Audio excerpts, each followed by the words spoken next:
Greetings, pimps. I have a very controversial opinion to start off this video. One you wouldn't believe. When I say it, you're gonna want to string me up from a tree, put 5 in my chest, then roll a workplace accident. It's so controversial. You ready? Battlefield 2042 is a bad game. Boom! Yeah, I said it. That game was so bad it makes The Room look good by comparison. And it makes Gollum...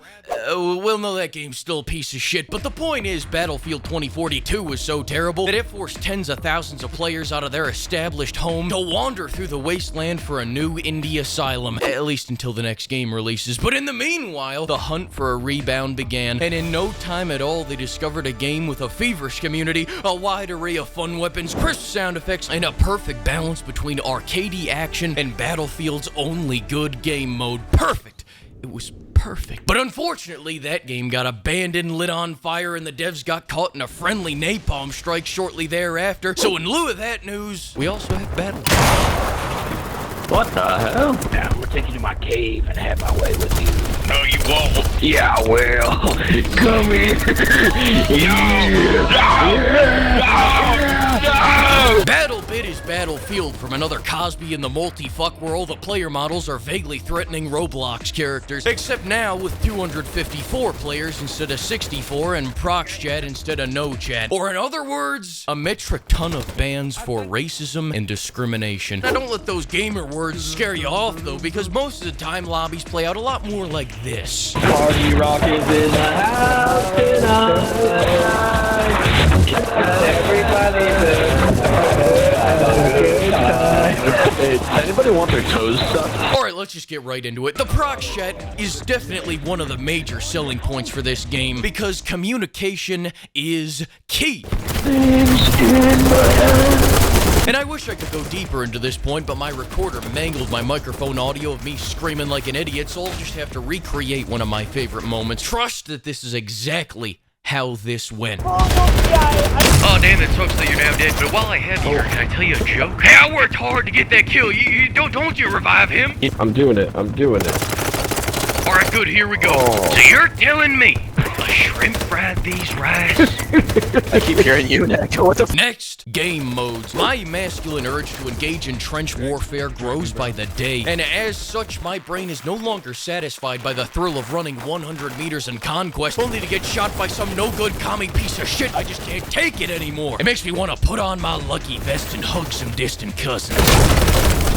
Yeah. No, there is only one good game mode that won't bore you off your tits, and that is Frontline. Frontline is like Rush, except now when you fuck around, the enemy has the power to make you find out. And whichever one gets furthest in the dick measuring contest displayed at the top of your screen by the end of the timer wins the grand prize of nothing. It's the most hectic game mode in this game, and therefore it is the best game mode in this game. Think of it like one giant tug of war crimes. There are no attackers or defenders, just war criminals and winners. I am genuinely shocked every time the match ends and it says victory, because this is a massive shit show and I'm just an overwhelmed shoveler. Nonetheless, still better shoveling than being shoveled. Write that down, pimp. That's good wisdom right there. Now moving on to the maps, play on one of these 3 or don't play at all. Alright, this one's good too. And a couple minutes ago I just played this one right here, and this one was nice as well. Alright, you know what? You know what I'm really saying? Fuck bunker, that's it. Next, let's talk about weaponry. The S-Vest is the best thing since God created the pickaxe. Sure, it may be a one-way trip, but with the sheer disbelief. How did you fucking insta-kill me like that? The sheer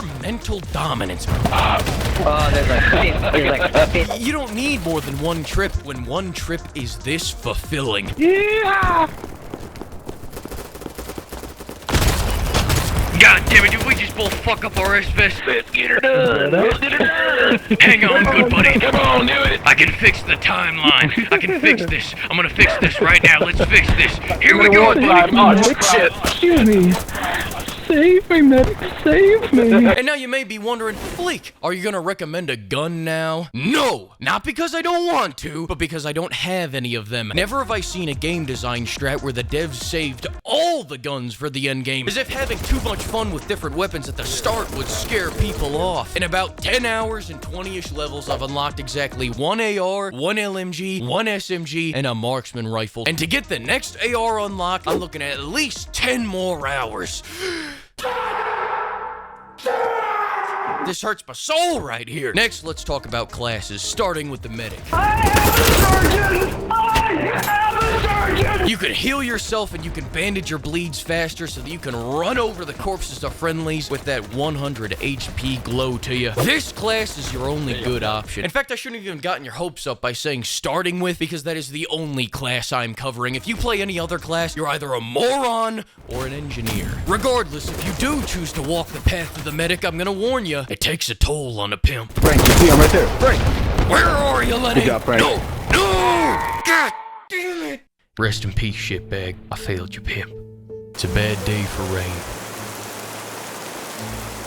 Final score, no shotgun, no recommendation. Thank you to the Flock of Pimps for funding this video. I appreciate all your guys' support. And a huge thanks to all the pimperers. You guys also bought me a lot of nice vests. Alright, bye, pimps.